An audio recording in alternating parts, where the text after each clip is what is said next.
которая в детстве не знала родительской любви, идет по лесу к дому Момочи. Этот неуклюжий идиот рассказывает, что ее родители умерли, когда она была еще ребенком, и что поскольку у нее не было родственников, которые могли бы ее приютить, она выросла в приюте. Хамари признается, что всегда хотела узнать, какими были ее родители, и что в свой 16-й день рождения она получила от них в подарок дом. Взволнованная Хамари входит в дом и, продолжая идти по коридору, вдруг видит впереди обнаженную фигуру. Испуганная Хамари спрашивает, кто этот мужчина. Вскоре появляются еще двое молодых людей и быстро одевают его. Когда пыль оседает, трое молодых людей спрашивают, не грабительница ли Хамари. Она пугается и видит, что впереди идет еще один мужчина. Испуганная Хамари спрашивает, кто он такой. Вскоре появляются еще двое молодых людей и быстро одевают его. Когда пыль оседает, трое молодых людей спрашивают, не грабительница ли Хамари. Хамари представляется молодым людям и говорит, что она законная владелица дома. Трое молодых людей представляются ей как Айнана Мари, Юкари и Исё. После знакомства Хамари спрашивает, что они делают в доме. Исё отвечает, что они решили здесь жить. Исё добавляет, что это их дом, а Юкари говорит Хамари, что посторонним здесь не рады и их вежливо просят уйти. Юкари говорит Хамари, что дом пользуется дурной славой, потому что в нем обитают демоны. В этот момент Хамари вспоминает, что по дороге сюда многие люди предупреждали ее, чтобы она не ходила в этот дом, потому что там обитают сверхъестественные существа. И что если она нарушит запрет, а Момари сама заставит ее заплатить. Химари спрашивает трех молодых людей, не думают ли они, что какие-нибудь страшилки, которые они ей рассказывают, заставят ее уехать. Химари говорит им, что это ее дом и что уедут они. Химари достает документы, подтверждающие ее право собственности, завещание, которое оставили ей родители. Юкари соглашается с ней, когда Химари показывает ей завещание, но говорит, что все это выглядит довольно подозрительно. Исей добавляет, что ее, скорее всего, просто обманывают. Химари говорит им, что завещание – это единственное, что связывает ее с семьей, и что она никому не позволит его уничтожить. Аой говорит Химари, что она понимает ее положение, но что ей все равно придется уехать, потому что так будет лучше для нее. Аой говорит Химари, что ее присутствие может вызвать проблемы. Химари раздраженно кричит в уши этого идиота, что она законная наследница этого дома. Исей говорит Химари, что Аой – глава дома Момочи. Это выводит ее из себя, и Эйви быстро успокаивает ее, говоря, что она должна остаться на ночь, потому что уже почти стемнело. Эйви говорит Химари, что когда наступит утро, она должна будет вернуться домой. Лежа в постели, Химари злится на слова Эйви, потому что она твердо уверена, что это ее дом, и никто не должен говорить ей, что она должна вернуться домой. Химари чувствует, как по спине пробегает холодок, и вспоминает все страшные истории, которые ей рассказывали об этом доме. Но она пытается не обращать на это внимания. Вскоре она замечает за окном темную фигуру с щупальцами, похожими на отростки, и через несколько секунд фигура исчезает. Химари пугается и быстро натягивает одеяло на голову, пытаясь убедить себя, что увиденное ею было просто сном. На следующее утро Химари просыпается с мыслью доказать трем молодым людям, что она полноправная хозяйка этого дома. Она направляется на кухню, чтобы приготовить завтрак, но, войдя туда, видит, что все там очень старое. Юкари, которая тоже пришла на кухню, спрашивает, почему Химари встала так рано. Прежде чем Химари успевает ответить, Юкари говорит, что завтрак уже готов и что она может поесть. Она спрашивает, приготовила ли Юкари завтрак, и та отвечает утвердительно, говоря, что Аой тоже приготовил что-то для Химари. Химари очень рада,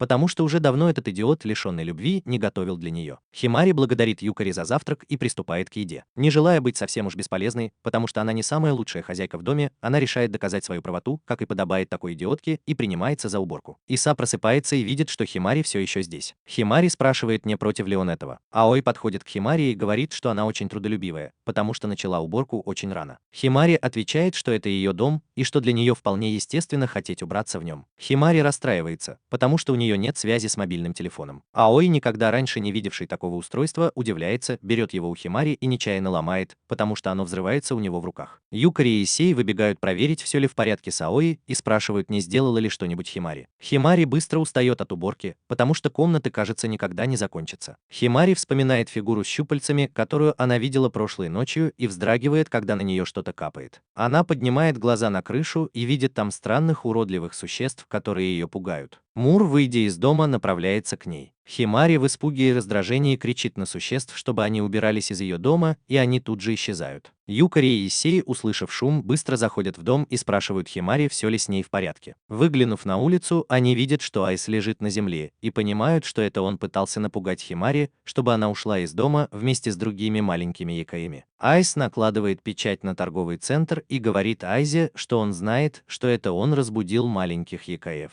Химари, которая думает, что это просто игрушки, Аой объясняет, что это не так и что это Аякаси. Аой говорит Химари, что в доме Момочи живут все они. Аой извиняется перед Химари и говорит, что она права, когда сердится на Исей и Икаев, которые пытались ее напугать, и просит ее простить их, потому что им больше некуда идти. Химари спрашивает Аои, не является ли он тоже Аякаси. Прежде чем Аои успевает ответить, Юкари говорит Химари, что Аои человек. Юкари сообщает Исами, что Аои это Аякаси.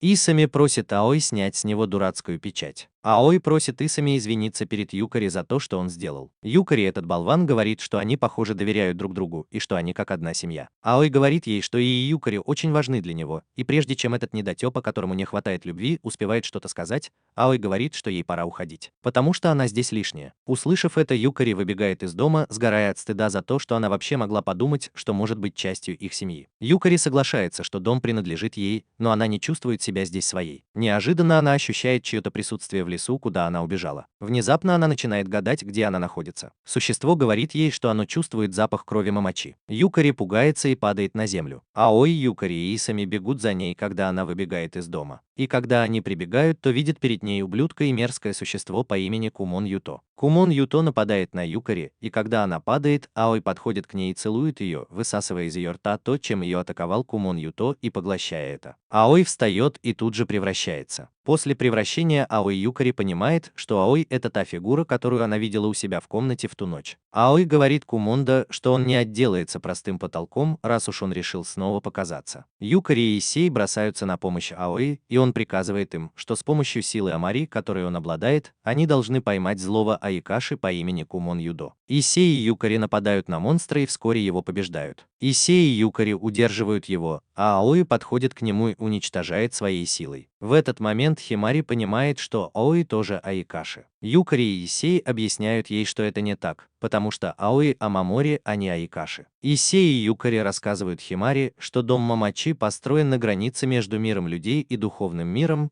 и что это Ню Аикаши, который защищает дом Момочи и сам Амамори. Истинный хозяин дома Момочи – никто иной, как Аои. Химари падает в обморок, и когда они приводят ее в дом, Аои винит себя в том, что не смог защитить Химари. Он считает, что если он не смог защитить Химари, то его жизнь была прожита напрасно. На следующее утро Химари полностью приходит в себя. Аои говорит ей, что он уверен, что она все поняла, потому что в доме живут не только добрые Аикаши, но и другие, такие как Кумон Юто. Химари благодарит Аои, понимая, что он попросил ее уйти, потому что беспокоился о ней. Химари говорит им, что несмотря ни на что, она не собирается покидать дом Момочи, потому что это единственное, что связывает ее с родителями. Она говорит им, что чувствует, что сможет узнать своих родителей, если останется. Юкари говорит ей, что даже если завещание всего лишь подделка, многие хотят заполучить кровь Момочи, и что это, возможно, была ловушка, чтобы заманить ее туда. Она соглашается с Юкари, но добавляет, что не возражает, потому что, если она будет настроена негативно, это ни к чему не приведет. Она говорит Иои, что с нетерпением ждет возможности жить с ним. Наша главная героиня Момочи Химари рассказывает о доме Момочи с другой точки зрения, поскольку она провела там некоторое время. Химари рассказывает, что в доме живут Мизути Аякаси по имени Юкари, Сёдзя Аякаси по имени Исей и загадочный мальчик по имени Ави, который может превращаться в нового Момори. Химари задается вопросом, что теперь будет с ее жизнью, ведь она тоже живет в этом доме. Химари просыпается и видит, что в ее постели лежит Аой. Она пугается, вскакивает и дает Аой пощечину. Этот неуклюжий идиот спрашивает Химари, что на нее нашло, к ее удивлению, ведь она должна была сказать ему совсем другое. Аой говорит Химари, что ему холодно и что он отлично выспался, согревшись в ее тепле. Химари снова дает ему пощечину и говорит, что он посмел залезть в постель к девушке только потому, что ему было холодно. Химари спрашивает, сколько лет этому придурку, и он отвечает, что ему, наверное, 17. Химари говорит Аой, что она знает, что он странный, потому что она помнит, как он поцеловал ее в тот день. Позже Химари заходит в одну из комнат, которую она видела в беспорядке, когда только приехала. Она с удивлением обнаруживает, что там чисто. Юкари говорит ей, что в доме Момочи всегда чисто, и добавляет, что они специально не убирались, чтобы прогнать эту надоедливую девчонку. Юкари говорит Хари, что поскольку она разрешила им остаться, они прибрались в доме. Хари не нравится это заявление, и она говорит, что она законная владелица дома. Юкари говорит Хари, что она действительно хозяйка, но хозяин дома Амамори, то есть Аой. Этот болван, главный герой, говорит двум молодым людям, что она домовладелица, и что они должны платить ей за аренду. В это время входит Аояма и говорит, что у него нет денег. Хари удивляется и спрашивает, сколько они тратят на жизнь. Аояма отвечает, что у них нет расходов,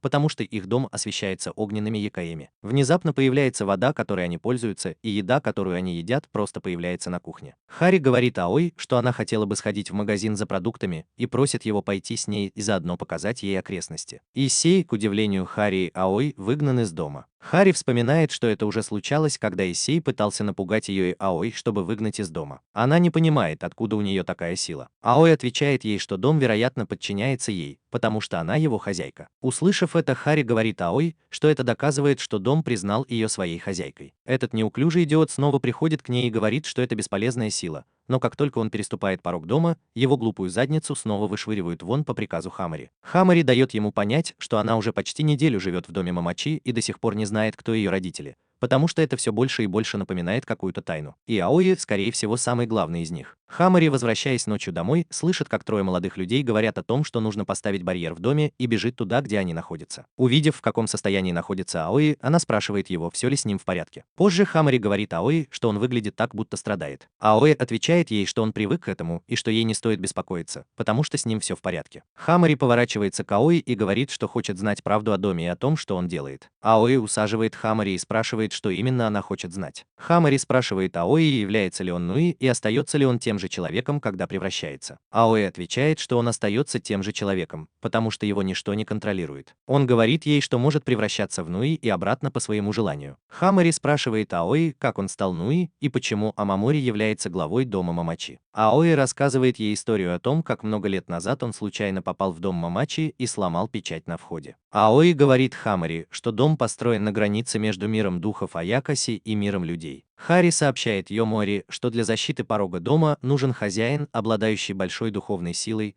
и что в то время такого человека не нашлось. Поэтому он был выбран и наделен той великой силой, которой он обладает, и стал Нуи. На следующее утро, когда Хари просыпается, она сообщает Йомуари, что Иой не обратил внимания на важные вещи, о которых они говорили. Внезапно Хари видит, как в ее комнату влетает лепесток сакуры. Голос, доносящийся снаружи, зовет ее подойти поближе. Когда Хари открывает дверь, она видит перед собой цветущую сакуру, и голос говорит ей, что если она хочет спасти своего мужчину, то должна подойти поближе. Голос говорит Хари, что плоды сакуры могут исцелить все болезни. Хари подходит ближе и срывает плод с дерева. Но сорвав его, глупая Хари понимает, что ее обманули, потому что плод быстро превращается в нечто другое. Прекрасная цветущая сакура тут же превращается в нечто уродливое, и голос с дерева говорит Хари, что она поплатится своей душой за то, что сорвала плод с дерева. Прежде чем Хари успевает пострадать, Аой спасает ее. Аой говорит Хари, что это не сакура, а Аякаси. Аякаси выходит из дерева и просит отдать ей душу Мамати. Аой говорит Хари, чтобы она держалась поближе к нему, а затем превращается в кого-то другого. После превращения Аой призывает своего шикигами Исея и Юкари, чтобы они помогли ему справиться с Аякаси, как они это сделали с Куманута. Используя свои силы, они сдерживают Аякаси, а затем Аой уничтожает его. Когда все успокаивается, Аой спрашивает, почему древнее дерево Аякаси заманило Хари, и, произнося эти слова, Аой чувствует слабость. Химари спрашивает, все ли с ним в порядке, и он дает ей понять, что с ним все в порядке. Юкари говорит Аой, что он использовал слишком много силы, и что ему следует лучше заботиться о себе. Пока Химари и Аой разговаривают, лепестки цветущей вишни разлетаются в разные стороны. Химари спрашивает Аой, настоящий ли этот цветок, в отличие от предыдущего. Аой говорит ей, что это так и есть, и Химари советует ему отправиться на поиски вместе, так как он, вероятно, уже зацвел где-то поблизости. Химари тянет Айо за руки и не дает ему сказать ей что-то важное. Когда они добираются до ворот, Химари проходит через них, а Аой не может. Аой говорит Хари, что ему нельзя выходить из дома. Химари не верит ему и тянет его снова, только чтобы увидеть, что барьер мешает ему выйти из дома. Аой сообщает Химари, что он не мог покинуть дом Мамати с тех пор, как вошел в него примерно за 7 лет до того, как они поселились здесь и стал Амамори. Учитывая, что Аой был одинок как Амамори с 10 лет, Химари спрашивает о его семье и друзьях во внешнем мире. Аой дает ей понять, что он попросил своего сикигами разобраться в этом, и это выглядит так, как будто он никогда не существовал во внешнем мире. Аой дает ей понять, что никто его не помнит и не знает, кто он такой. Аой дает ему понять, что его устраивает сложившаяся ситуация, поскольку он нашел свое место и наслаждается жизнью в доме Мамачи. Аой говорит Химари, что она может уйти, когда захочет, прежде чем повернуться и уйти от нее. Хамари спрашивает Юкари, был ли он там, когда Аой забрел в дом Мамати. Юкари говорит ей, что был. Юкари говорит Хамари, что Аой изо всех сил старался найти выход, но через некоторое время перестал об этом говорить. Исей говорит Хамари, что Аой не одинок, потому что у него есть они, те, кто будет рядом с ним до конца его дней и не предаст его, как это сделали бы люди. Они говорят ей, что Аой не нуждается в ее глупой жалости и что она не должна должна жертвовать собой, чтобы стать Амамари вместо него, потому что даже если бы это было разрешено, Аой был бы этим недоволен. Юкари говорит Хамари, что ей лучше уйти, пока еще не поздно. Погруженный в свои мысли, Аой идет по городу и встречает учителя, который преподает в ее новой школе. Он говорит ей, что готов выслушать, если она захочет поговорить. Они садятся за стол, и Хамари рассказывает ему свою историю. Учитель говорит Хамари, что она должна принять решение, которое покажет, что она сделала все возможное. Он говорит Хамари, что она должна защищать то, от чего не хочет отказываться. Хамари находит ответ, который ей нужен, благодарит учителя и возвращается в дом Мамати. Аой стоит у входа и смотрит на другой конец света. Юкари спрашивает его, не хочет ли он отправиться туда, и Аой отвечает, что с ним все в порядке и что он просто хочет немного постоять у входа. Аой поворачивается, чтобы вернуться в дом, но тут появляется Хамари, которая, потеряв равновесие, врезается в него, рассыпав свои покупки. Химари говорит Аой, что ей нужно запастись продуктами, если она собирается остаться здесь надолго, пока они не найдут способ вытащить его из дома. Химари говорит Аой, что она делает это не из жалости, а потому, что до сих пор ничего не знает о своих родителях. Она говорит Аой, что она хозяйка дома Мамати и обещает найти способ помочь. Аой, тронутая ее словами, обнимает ее и приглашает Химари в свой дом. На крыше здания сидит подозрительная фигура и размышляет о том, что будет делать Аой дальше. Химари, привыкшая к жизни в доме Мамати, наблюдает за тем, как три молодых человека играют в ее сестер. Химари переодевается и собирается идти в свою новую школу, потому что не может вечно откладывать возвращение. Аой желает Химари хорошего дня, и она выбегает из дома и направляется в школу. Добравшись до школы, Химари Мамати заходит в учительскую и представляется как новая ученица. Мужчина, с которым Мамачи разговаривала накануне, интересуется, когда же она появится. Химари говорит ему, что она понятия не имела, что он ее классный руководитель. Мужчина отвечает Химари, что для него это тоже сюрприз. Химари благодарит его за вчерашний день. Учитель представляется Химари как Такамура Начи и говорит ей, что она будет рада учиться в этой школе. Такамура представляет Химари остальным ученикам как ее новую одноклассницу. Позже неуклюжий идиот Хамари Мамачи провожает нескольких учеников до дома Мамачи. Сену, одноклассник Хамари, в восторге от идеи побывать в доме Мамати. Хамари понимает, что совершила ошибку, согласившись привести их к себе домой, чтобы ее бестолковый приятель смог с ними подружиться. Химари говорит, что не может допустить, чтобы они узнали, что в доме живут не только она и ее родители, и что ей нужно что-то придумать. Когда они устраиваются в доме, Химари говорит, что поговорила с тремя молодыми людьми и попросила их придумать что-нибудь, чтобы ее одноклассники не узнали, что она живет с тремя молодыми людьми, с которыми она не состоит в родстве. Химари понимает, что несмотря на то, что она все объяснила Аои, Юкари и Сею,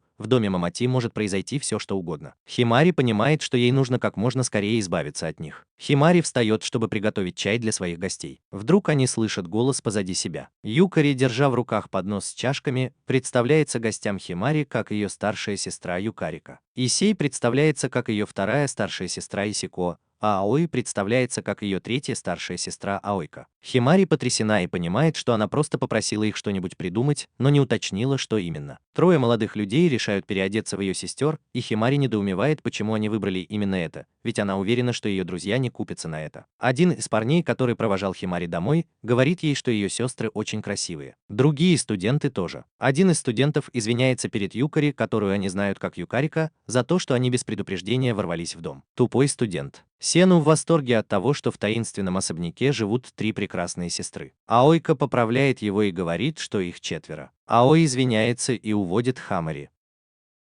Играя роль студента, Аой прижимает Хамари к себе слишком близко. Но как только они выходят из комнаты, Хамари отталкивает Авии от себя. Ави говорит Хари, что у них возникла проблема. Аой просит Хамари выслушать его и сохранять спокойствие. Аой сообщает Хамари, что один из гостей, приглашенных ее глупой персоной в особняк Мамачи, уже мертв и сливается с остальными. Тупица Хамари спрашивает Аои, не является ли он Айкаши. Аои говорит ей, что он трансформируется и что она должна выяснить, кто это, так как они не могут сказать, кто это, и попросить ее покинуть дом, так как она уже впитывает духовную энергию дома и превращается в Айкаши. Аой говорит Хамари, что они ее гости и что их магические способности не позволят им вмешаться. Аой говорит Хамари, что они бы с удовольствием поддержали ее, но их магические способности только ускорят превращение друга в Айкаши. Они просят ее быть осторожной, так как неверный выбор может заставить Айкаши почувствовать, что его обнаружили, и он может взбеситься, причинив вред ее друзьям. Хамари говорит Аои, что она сама разберется, так как это она пригласила студентов в дом. Хамари отправляется на поиски, чтобы выяснить, кто этот мертвый человек, и пытается сделать это как можно быстрее. Одна из девочек по имени Лазука говорит Химари, что она хотела бы сходить в туалет. Химари ведет Лазуку в ванную, и по дороге Лазука сообщает Химари, что она хотела бы жить в таком месте, как у нее. Кажется, что за ними кто-то следит, и Химари насторожена. Химари указывает Лазуке направление в ванную, и она она продолжает свой путь. Размышляя о сложившейся ситуации, Химари слышит голос из ванной и быстро бросается туда, только чтобы увидеть Лазуку, лежащую на полу. Когда прибывают Юкари, Аои и Исей, Юкари говорит Химари, что у девушки, лежащей на полу, похоже, нет души. И Химари спрашивает, не призрак ли привел Лизуку в то состояние, в котором она сейчас находится. Химари спрашивает, является ли Лизука призраком, и Юкари сообщает ей, что присутствие призрака никуда не исчезло, что означает, что это один из 3 других призраков, а не Юкари. Юкари дает понять остальным, что они должны найти призрака как можно скорее, пока это не подвергло опасности остальных. Это все твоя вина, ты кретинка Химари. Всем известно, что поскольку призрак – существо из духовного мира, в нем должно быть что-то такое, что не вписывается в мир людей, и именно на это Химари должна обратить внимание. Скоро Химари вернется к остальным 3. Сенью спрашивает о местонахождении Лакузы, и Химари говорит им, что Лакуза плохо себя чувствует и отдыхает в другой комнате. Обеспокоенные, они все просят Химари отвезти их к Лизуке. Тори, одна из девочек, присутствующих в доме, говорит Химари, что у Лизуки слабое здоровье и что она беспокоится. Химари говорит Тори, что ей приятно видеть, как они все ладят друг с другом. Тори говорит Химари, что она взяла отпуск в школе и что у нее не так много друзей, и что ей нравится проводить время с ними. Тори говорит, что Химари должна поблагодарить того, кто ее подтолкнул, потому что она сама не решалась сделать этот шаг. Когда они проходят мимо, Химари чувствует чье-то присутствие и понимает, что с ними еще кто-то есть. Остановившись из-за того, что почувствовала чье-то присутствие, Химари бежит вперед, чтобы догнать остальных, и окликает Тори. 2 студентов смотрят на Химари, и девушка спрашивает, кто такая Тори, прежде чем сообщить, что среди них нет никого с таким именем. Теперь ты сходишь с ума, Химари. Студенты представляются как Махарама и Сену. Тори, 3-я студентка, не видна 2 другим. Ее видит только Химари. Химари замечает, что у Тори нет отражения в зеркале, и сразу вспоминает слова о том, что нужно искать то, что не вписывается в мир людей. Химари сразу понимает, что Тори призрак. Внезапно появляется Аои и говорит Химари, чтобы она прогнала призрака. Химари отказывается, понимая, что Тори кем-то управляется. Она поворачивается в ту сторону, откуда почувствовала чье-то присутствие, и кричит, чтобы оно убиралось. Тут же появляется фигура, похожая на Ладзуку, и спрашивает Химари о заклинаниях, которые она на него наложила. Таинственная фигура окутывает всю комнату фиолетово-черным дымом. Аои узнает в этом дыме черный огонь и сразу понимает, что это Каша. Да, подозрительная фигура, сидевшая на крыше и наблюдавшая за действиями Нуи, теперь здесь. Это он. Каша превращается в самого себя и говорит Ао, что прошло уже много времени. Каша дает понять, что не ожидал, что его старания будут разрушены из-за странной силы Химари. Каша спрашивает, кто такая Химари и является ли она новым Сикигами. Аои говорит Каше, что Химари не Сикигами, и что он не должен даже пытаться причинить ей вред. Это заявление только разодоривает Кашу, так как у него появляется еще больше причин навредить Химари. Аои тут же приказывает Юкари и защитить Химари. Ао превращается в свою новую форму, и прежде чем успевает напасть на Кашу, Каша вызывает Тори и говорит с ней, чтобы она стала сильным Каши, и ее желание иметь друзей исполнилось. Каша говорит Тори, что она должна поглотить Аои, чтобы достичь своей цели. Тори в порыве черного ветра начинает превращаться в Каши, чтобы поглотить Амамори. В этот момент Тори объясняет, почему она должна превратиться в Каши, потому что это единственный способ, которым она может привлечь к себе внимание. Аои понимает, что он должен уничтожить ее, прежде чем она поддастся манипуляциям Каши. Химари подходит к ней, обращается к ней со словами и не дает ей превратиться в Каши, тем самым разрушая планы Каши. Каша говорит им, что они еще встретятся, и исчезает в черно-фиолетовом дыму. Химари смотрит на Аои и спрашивает его, что только что произошло, ведь Каша назвал себя другом Аои. Аои говорит Химари, что Каша находится на другом уровне, отличном от других Каши, и что она должна забыть о нем. Аои извиняется перед Химари за то, что втянул ее во все это. Потеряв сознание во время появления Каши, 3 студентов приходят в себя и не понимают, что происходит. Сэн Ю рассказывает 2 другим, что появился какой-то черный туман. Маленькая лгунья Хамари говорит им, что у них в доме сломалась труба, и из-за этого пошел дым. Вскоре студенты уходят, оставляя дом Мамати на попечение Хамари и ее предполагаемых сестер, которые все еще не могут понять, что с ними произошло в этом доме. Перед тем, как студенты уходят, Хамари узнает, что Мадарами, один из студентов, знал о том, что Аой, Юкари и Исса переоделись. Много лет назад молодой Аой стоял перед Исеем и Юкари, когда они приняли его веру и знали, что он не покинет дом Мамати. Аой говорит Исею, что у них есть время, чтобы узнать друг друга получше. В наши дни Аой и его 2 шикигами, Исей и Юкари, сталкиваются с проблемой с печатями, 3-й проблемой за один день из-за того, что Каша проник в дом Мамати. Внезапно на печати, которая находится перед ними, появляется движение, и Аой говорит своим шикигами, что они должны приготовиться восстановить печать, чтобы предотвратить опасность. Аой говорит, что ему нужно защитить Химари. Химари возвращается из школы и чувствует, что что-то не так, от чего ей становится не по себе. Ее встречает Йокай, который говорит ей, что что-то не так, и это вызывает у нее беспокойство. Одному из Якаев становится стыдно, когда он вспоминает о Каше, и по его телу пробегает пробирает дрожь. Химари упоминает имя Каши, и Якаи говорят ей, чтобы она не произносила его имя бездумно. Один из Якаев говорит Химари, что в мире Аякаши существует строгая иерархия, и что люди вроде Химари этого не понимают. Йокай объясняет Химари, что древние Аякаси и представители знатных родов обладают огромной духовной силой, и что среди них Каша занимает особое положение. Химари говорит Йокаю, что Юкари и Исей, похоже, не боятся Кашу. Йокай объясняет этому бестолковому идиоту, что она ничего не знает, и дает понять, что Юкари и Исей – представители знатных родов. И Химари должна радоваться, что ей довелось с ними поговорить. Йокай рассказывает о двух шикигами Аои. Йокай объясняет Химари, что Юкари Мидзути – великий Йокай, который живет вечно,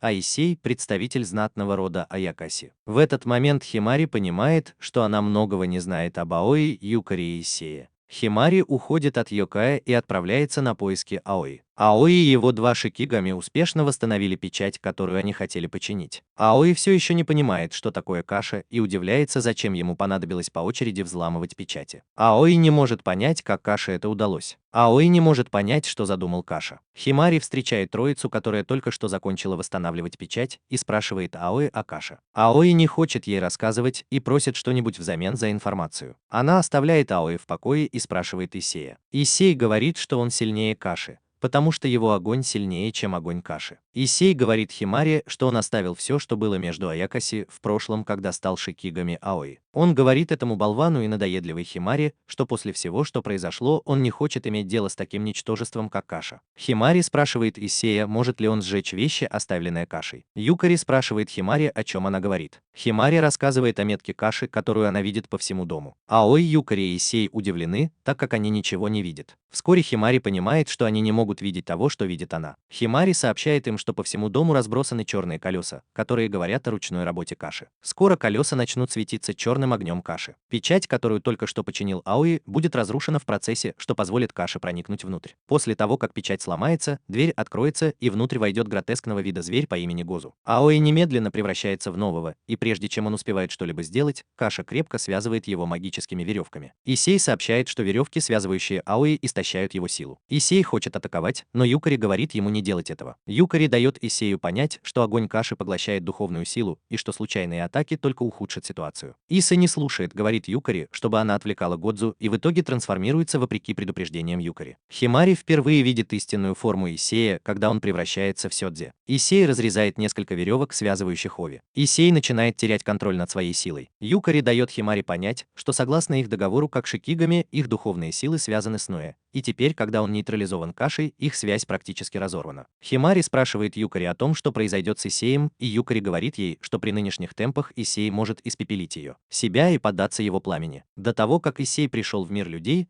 он дал понять, что подружился с Йокаем, своим первым другом, когда тот был изгнан из благородного клана Сёдзе. Исей сообщает, что клан приложил все усилия, чтобы повесить ему на шею кулон, который был проклят. И сообщает, что если он проявит свою силу в мире людей, все его тело сгниет. И Йокаи направляются в мир людей после того, как Йокаи умоляет Исея забрать его в мир людей. Когда они прибывают, они выходят к дому, который находится на границе между миром людей и духовным царством, дому Мамачи. Покинув дом Мамачи, Исей и Йокаи направляются в город в мире людей. По пути они встречают существо. Не обращая внимания на предупреждение о проклятии, Исей снимает свой кулон и высвобождает свою силу, чтобы уничтожить монстра, который пришел, чтобы напасть на них. Это влияет на Исея в процессе, и его тело начинает гнить, когда он теряет сознание. Когда Иса просыпается, он обнаруживает, что не понимает, где он находится, но только для того, чтобы к нему пришел маленький мальчик. Юный Айои знакомится с Асой и дает ему понять, что если ничего не предпринять, он умрет. Авэй дает Асею возможность стать его сикигами, чтобы выжить. Асей спрашивает Аувея, почему он спас его, будучи человеческим ребенком, которым он и является, и спрашивает его, хочет ли он получить свои силы. Авэй говорит Исею, что его друг тот, кто попросил его о помощи. В комнату входит друг Исея, умоляет Аои спасти его, и после короткого разговора белый пушистый друг Исея, израсходовав все свои силы, умирает, защищая Исея. В настоящем времени Исей, вспоминая эти события из своего прошлого, решает, что он не хочет потерять еще одного друга. Поэтому он будет защищать их, чего бы это ему ни стоило, даже если это будет стоить ему жизни. Исей полностью теряет контроль над собой, пытаясь спасти Аои. Юкари говорит Химари, что единственное, что можно сделать, это вернуть Аои его силу и подчинить себе Исея. Юкари говорит, что если Каша на мгновение ослабит свое пламя, то он сможет разрушить его и освободить Аои. Химари рассказывает Юкари о своем плане, и они приступают к его осуществлению. Каша говорит Аои, что тот факт, что он не увидел кресты, которые он оставил, доказывает, что он один из них, Аякаси, а не человек. Химари, находясь под защитой щита Юкари, подходит к Аои и говорит ему, что он нужен своей семье. Аои хватается за веревки, и Юкари стреляет в них, перерезая их. Получив назад свою силу, Аои немедленно приказывает Исею вернуть себе имя и извиняется за то, что заставил его ждать. Исей выходит из своего саморазрушительного состояния, подчиняясь приказу Аои. Аои приказывает Исею использовать свое истинное пламя, чтобы сжечь Гозу, и Исей подчиняется. Юкари говорит Аои, что он и представить себе не мог, что Химари увидит спрятанные кресты, и что она была бесстрашной, когда прыгнула в огонь Каши, будучи обычным человеком, чтобы спасти его. Аои отвечает Юкари, что Химари гораздо сильнее, чем он думал. Юкари спрашивает, не беспокоит ли Исея то, что он не видит метки Каши. Аои говорит ему, что Каша просто пытается вывести его из себя, используя его слабость против него самого. Исей вспоминает, что много лет назад, после того, как Аои вылечила его и стала его шикигами, Аои сказала ему, что их договор заключен, и что у них будет вечность, чтобы узнать друг друга получше. Исей смотрит на Юкари и говорит ему, что он останется с Аои навсегда. Химари идет в школу и замечает что-то странное в поведении ученика, который идет впереди нее. Она подходит к нему, но он просит ее держаться от него подальше, иначе она может заразиться. Когда Химари приходит в школу, она видит, что другие ученики обсуждают парня по имени Хаэта Хидака, которого она встретила по дороге в школу. Ученики боятся его, потому что он проклят. Когда Химари встречает Руи, свою одноклассницу, она спрашивает ее о Хидаке. Руи говорит, что Хидака редко ходит в школу и что он не самый общительный человек. Химари узнает, что ходят слухи, будто если кто-то приблизится к Хидаке, то заболеет или получит травму. Сена говорит Химари, что раньше Хидака был очень общительным, но потом его характер изменился, и он стал говорить странные вещи о своем друге детства, который пропал. Поэтому все думают, что Хидака проклят. Они говорят Химари, чтобы она была осторожна с Хидакой. Глупая Химари продолжает расспрашивать о Хидаке Начи, который хорошо разбирается в местной культуре, истории и фольклоре. Химари спрашивает Начи, не из клана ли Хидака Цукимона. Начи сообщает ей, что в клане Хидака испокон веков нанимали на службу Аякаси, заключая с ними различные контракты. Начи сообщает Химари, что большинство кланов Цукимона – это богатые семьи, которые часто подвергаются презрению и дискриминации по многим причинам. Но чаще всего это происходит из-за человеческой зависти и страха перед неизвестным. Начи сообщает Химари, что клан Хидака не подвергался дискриминации, с которой сталкивались другие кланы Цукимона, так как у них были прекрасные советники из семьи Момочи. Начи сообщает Химари, что Момочи были своего рода духовными посредниками, помогавшими таким семьям, как Хидака и другим. Выслушав все, что сказал Начи, Химари, эта деревенщина, решает, что могла бы узнать больше о своих родителях, если бы посетила дом Хидака. Химари благодарит Начи и уходит из его кабинета. Химари приходит в дом Хидака и, осматриваясь, пугается, когда Хидака замечает ее. Она представляется Хидака как Момочи Химари и говорит, что пришла, потому что слышала, что ее семья и его семья были близки друг к другу. Химари спрашивает Хидака, знает ли он что-нибудь о ее родителях, бывших главах дома Момочи. Хидака говорит Химари, что он ничего не знает о ее родителях. Любопытная Химари спрашивает Хидака о тьме, которую она видит вокруг него. Хидака говорит ей, что если она подойдет ближе, то будет проклята. Хидака велит ей уйти. Выходя из дома Хидака, Химари размышляет о том, что это может быть за проклятие, как вдруг слышит голос, который говорит ей не приближаться к Хидака, потому что он не позволит ему уйти. Химари оборачивается и видит существо, которое с ней разговаривает, и спрашивает, кто это. Существо тут же исчезает. Вернувшись в дом Момати, Аой спрашивает Химари, в чем дело, так как она, кажется, сама на себя не похожа. Она рассказывает Аои, Исею и Юкари, что ранее встретила таинственного ребенка в маске лисы, который, по ее мнению, связан с одним из ее одноклассников Хидакой. Это имя кажется Аои знакомым, и он сообщает Химари, что Хидака был его другом детства. В этот момент Химари понимает, что исчезнувший друг детства, о котором все говорили, это Аои. В доме Хидаки Хидака просыпается ото сна. На следующее утро Хаэта Хидака встречает упрямую тупицу Химари у своей входной двери по дороге в школу. Они вместе идут в школу, и Хидака напоминает Химари, что она просила ее держаться подальше, чтобы ее не прокляли. Химари говорит Хидаке, что она знает, что он избегает людей, чтобы проклятие не навлекло на них беду. Химари говорит Хидаке, что он очень добр к ней за это, прежде чем сообщить ему, что она встретила ребенка в маске лисы, выйдя из его дома накануне. Услышав это, Хидака поворачивается к ней лицом и спрашивает, может ли она увидеть ребенка в маске лисы. Химари отвечает утвердительно, прежде чем сказать Хидаке, что, по ее мнению, этот ребенок Аякаси, который кажется довольно опасным. Хидака просит Химари оставить его в покое теперь, когда она понимает ситуацию. Химари призывает Хидаку не замыкаться в себе и решительно решить проблему вместе. Хидака дает Химари понять, что он чувствует, как что-то овладевает им, прежде чем сказать ей, что он заключил сделку. Когда Химари спрашивает его, есть ли у него какие-либо идеи, что бы это могло быть, Хидака роняет сумку и достает из нее книгу, чтобы показать Химари четырехлистный клевер, который его друг, чье имя и лицо он не может вспомнить, подарил ему на удачу. Хидака рассказывает Химари, что раньше они были очень близки, но потом друг внезапно отдалился от него. Хидака говорит, что они не ссорились, но он чувствовал, что друг больше не хочет иметь с ним ничего общего. Чувствуя себя брошенным, Хидака рассказывает Химари, что он решил подарить другу такой же четырехлистный клевер на удачу. Хидака рассказывает Химари, что он никак не мог найти четырехлистный клевер, пока не услышал голос, доносившийся из храма в его доме, который пообещал исполнить его желание, если он откажется от того, что было ему дорого. Хидака рассказывает Химари, что он согласился на это условие и получил в подарок четырехлистный клевер,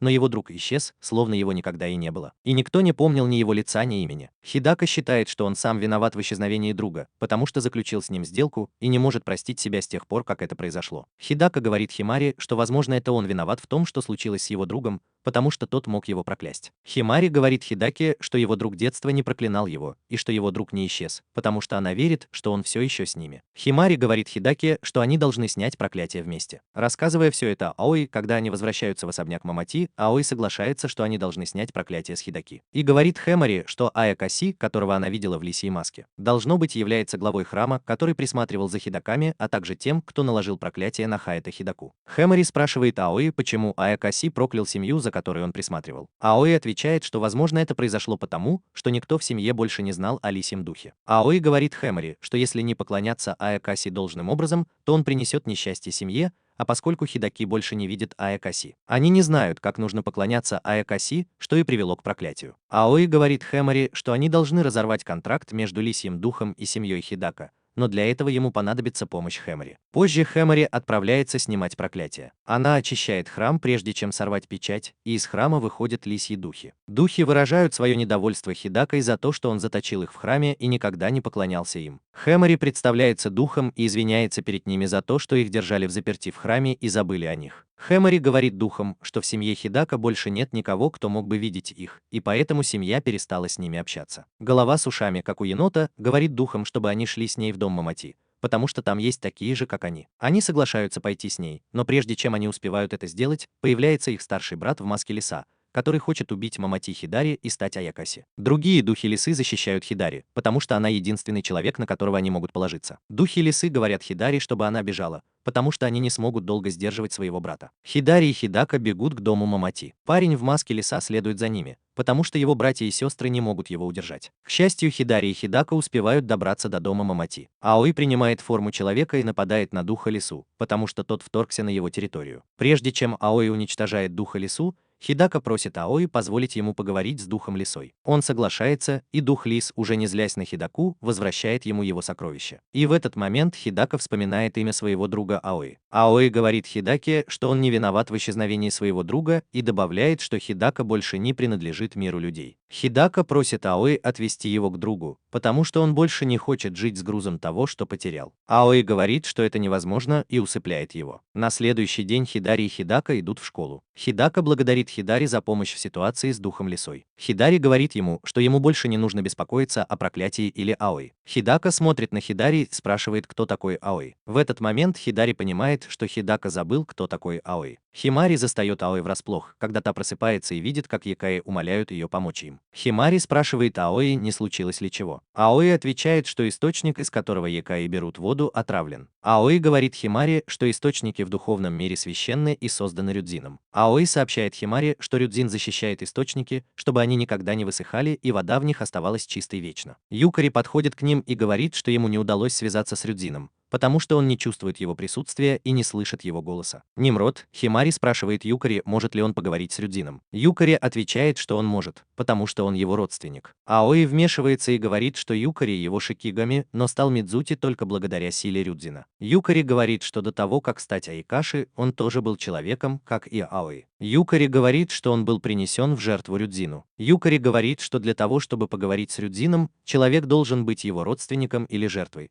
и что в его случае он подходит под оба определения. Аои говорит, что им нужно самим все увидеть и понять, что произошло. Юкари ведет их к источнику. Когда они приходят туда, Юкари говорит, что они находятся у источника на границе между миром людей и духовным миром. Юкари говорит, что это место, куда Рюдзин отправил его жить, когда он стал Аикаши. Юкари говорит, что никто, ни человек, ни Аикаши не приближается к этому источнику. Юкари сообщает, что Рюдзин защищает 7 источников, в том числе и тот, у которого они сейчас находятся, чтобы вода в них оставалась чистой. Юкари замечает, что что-то не так, и вскоре они все видят, что вода в источнике стала мутной. Юкари сообщает, что это яд, который разъедает плоть Аякаси. Чистый источник внезапно становится черным, и Юкари падает без чувств. В доме Мамати Аой сообщает, что духовные силы Юкари ослабевают, и что с Рюдзином должно быть что-то случилось. Химари спрашивает, что это значит для Юкари, и Ии, не церемонясь, говорит ей, что худший вариант развития событий – это исчезновение Юкари. Глупая Химари начинает думать, что есть способ призвать Рюдзина. Вспомнив, что Юкари говорила раньше, Ии предлагает стать жертвой. Юкари, Аой и Асеи быстро отвергают эту идею. Юкари говорит Химари, что стать жертвой – это не пустяк, ведь это значит отдать Рюдзину свою душу. Аой говорит Химари, что они найдут другой способ призвать Рюдзина, и что ей не следует совершать необдуманных поступков. Аой спешит, чтобы спасти Юкари. Химари подходит к Аой у источника, и упрямая дурочка заявляет, что это должна быть она. Аой кричит на нее, а потом быстро извиняется. Аой говорит Химари, что Юкари – его первый шикигами и первый Аякаси, которого он встретил в доме Мамати. Услышав слова Аои, Химари понимает, что Юкари для Аои больше, чем просто шикигами, и что он для нее как член семьи. Глупая девчонка повторяет, что она хочет это сделать, но Аой затыкает ей рот, говоря, что Рюдзин – это больше, чем обычный Аякаси, и как следует из его имени, он бог. Химари говорит, что хочет верить в Рюйджина, который отправил Юкари в дом Мамати после того, как сам прожил там всю весну. Она говорит, что хочет поговорить с ним, и просит Аои понять ее. Она говорит, что готова пожертвовать собой ради спасения Юкари.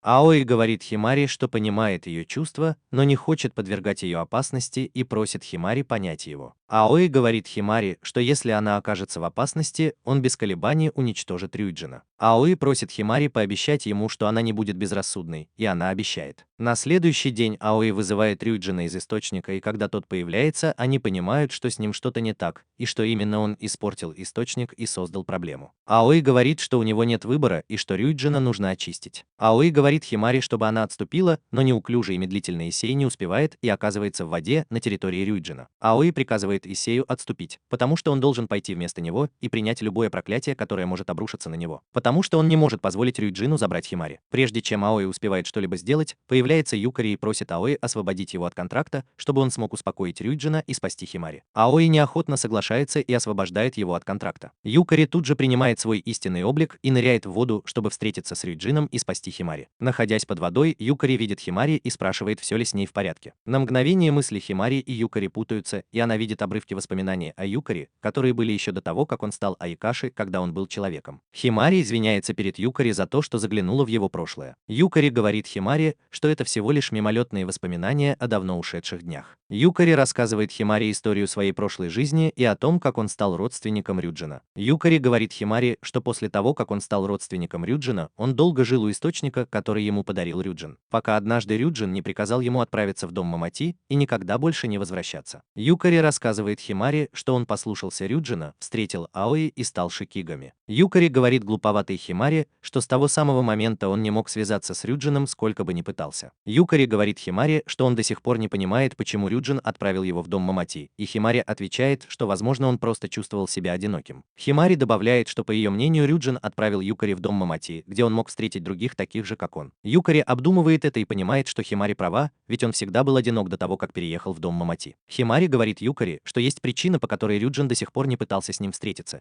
и что они должны вернуть Рюджину его истинный облик и спросить его напрямую. Юкари в своем истинном обличии приближается к Рюджину вместе с Химари. Когда они подходят к нему, Юкари умоляет Рюджина успокоиться. Химари замечает печать на Рюджине и срывает ее, возвращая Рюджину его истинный облик. Рюджин благодарит Юкари и Хамари за помощь в возвращении ему его истинной формы. Юкари извиняется перед Рюджином за то, что не заметила этого. Рюджин говорит Юкари, что это было неизбежно, так как он заблокировал их связь, желая желая обрести покой, и знал, что дом Мамати поможет ему избавиться от одиночества. Рюджин, обретя свою истинную форму, очищает воду, делая ее снова чистой. Рюджин говорит Юкари, что она должна вернуться в дом Мамати, чтобы служить своему новому хозяину, а он вернется один, чтобы защищать воды. Юкари говорит Рюджину, что когда он будет в источнике, пусть сообщит им об этом, и они придут навестить его. Рюджин говорит Юкари, что они еще встретятся, прежде чем он уплывет и исчезнет в лучах света. Хамари и Юкари выходят из воды и подходят к Исею и Аои. Юкари говорит Исею, что благодаря Хамари они смогли успокоить Рюджина. Юкари возвращается к Аои и говорит ему, что он здесь только для того, чтобы служить ему. Аои смотрит на Хамари, он недоволен тем, что она подвергает себя опасности, и говорит ей, что позже он ее накажет. Все возвращаются в особняк Мамати. Хамари просыпается утром и замечает, что Авей не пришел к ней. Для девушки, которая отталкивает Авея, когда он подходит к ней, она ведет себя очень странно. Хамари собирается идти в школу, но Авей спрашивает ее, что случилось, так как он чувствует, что что-то не так. Хамари смущается и быстро убегает в школу. В школе Хамари думает об Авее, и становится очевидно, что он ей нравится. Один из одноклассников Химари присылает ей записку, в которой говорится, что у нее покраснело лицо, а другой спрашивает в записке, не влюбилась ли она, и делает ставку на то, что Химари думает о своем возлюбленном. Химари отвергает мысль о том, что она влюблена в Аои, так как убеждена, что он член ее семьи и что она знает его совсем недолго. Когда этот недоумок отвергает мысль о том, что она может испытывать симпатию к Ави, классный руководитель спрашивает Химари, сделала ли она домашнее задание. Химари отвечает, что у нее его нет. В качестве наказания классный руководитель говорит Химари, что после уроков она должна будет убрать в кабинете древней литературы. После уроков Химари отправляется выполнять наказание, прихватив с собой нескольких одноклассников, в том числе Хидаку. Сану идет с ними, так как видит в этом возможность поучиться у Начи, своего наставника. Начи удивлен, что с этим неуклюжим идиотом Мамачи в кабинет древней литературы пришло так много учеников. Начи благодарит их за помощь и говорит, что угостит их чаем за труды, чему они все очень рады. Мамачи и трое ее одноклассников принимаются за уборку. Химари берет в руки бронзовое зеркало, и Начи говорит ей, что история этого зеркала покрыта тайной, и он не знает, для чего оно предназначено. Но он уверен, что зеркало показывает людям то, что они больше всего хотят увидеть – сердца других людей. Начи спрашивает Химари Мамачи, есть ли человек, сердце которого она хотела бы узнать. Химари смотрит в зеркало, но оно слишком мутное, чтобы что-то разглядеть. Химари почти успокоилась, потому что ничего не видит и думает, что подглядывать в чужие сердца – это неправильно. Химари не знает, что зеркало работает. Через его линзу Химари видит, как она возвращается домой к родителям, которые радушно ее встречают. Химари говорит родителям, что учительница попросила ее остаться и помочь с уборкой, потому что она забыла сделать домашнее задание. Химари замечает, что что-то не так, и спрашивает отца, не выходной ли у него сегодня. Отец Химари говорит ей, что у него выходной, чтобы он мог всегда быть рядом с Химари. Химари не может понять, что не так, хотя и чувствует, что что-то не так. Химари понимает, что ее родители умерли, и спрашивает их об этом. Родители Химари начинают странно себя вести и бросаются на нее. Химари убегает от них и вскоре оказывается в комнате подальше от родителей. Химари оглядывается и видит бронзовое зеркало Начи, которое называется зеркало истины. Химари не может понять, откуда в ее доме взялось это зеркало, ведь она не помнит, чтобы приносила его домой. Вскоре ее находят родители и приближаются к ней. Внезапно дверь открывается, и Исё поджигает родителей Химари своим огнем, а затем убегает вместе с ней Юкари. После того, как родители Химари сгорели, они превращаются в каких-то уродливых зомби и следуют за ней. И Юкари ведут ее в комнату, которую называют безопасной, и Юкари говорит Химари, что она защищена барьером. Химари спрашивает Юкари, что происходит. Юкари говорит Химари, что это место отличается от дома Мамати. И говорит Химари, что они попали в ловушку. Услышав это, Химари думает, что это очередная ловушка Каши. Юкари говорит, что ей не стоит беспокоиться, потому что она в безопасности, пока находится здесь с ними. Химари спрашивает об Аои, желая знать, где он и в безопасности ли он. Иса отвечает, что Аои в безопасности и что Химари должна забыть о нем. Юкари говорит, что ей нужно думать только о себе. Химари понимает, что что-то опять не так. Химари спрашивает, кто они такие, ведь Юкари и Исей никогда бы не сказали ей забыть об Аои в такой ситуации, в которой они оказались. Разоблачив их ложь, Химари убегает и вскоре снова встречает своих родителей. Все это время Химари сжимала в руках зеркало, которое упало на пол. Ее похожие на зомби родители-паразиты двинулись в ее сторону. Прежде чем они успели приблизиться, появился Аои и уничтожил их. Химари говорит Аои, что Юкари и даже Мамачи ведут себя странно. Химари говорит Аои, что она понятия не имеет, что происходит. Аои отвечает, что это может быть делом рук Хаши. Увидев на полу бронзовое зеркало, Аои спрашивает Химари о нем, и она говорит, что это зеркало, которое она не знает, как получила. Химари говорит Аои, что зеркало, по словам ее учителя, показывает людям то, что они больше всего хотят увидеть, и что они могут заглянуть в сердца других людей через него. Аои спрашивает Химари, хочет ли она увидеть его сердце. Аови говорит Химари, что ей не обязательно использовать что-то вроде зеркала, чтобы узнать, что он чувствует. Авей притягивает ее к себе и обнимает, говоря, чтобы она оставалась рядом с ним и никуда не уходила. Химари соглашается остаться рядом с ним, и Авей спрашивает ее, может ли он заманить ее туда навечно, и что она должна жить в доме Мамачи вечно. Химари говорит Аою, что это то, чего она не может сделать,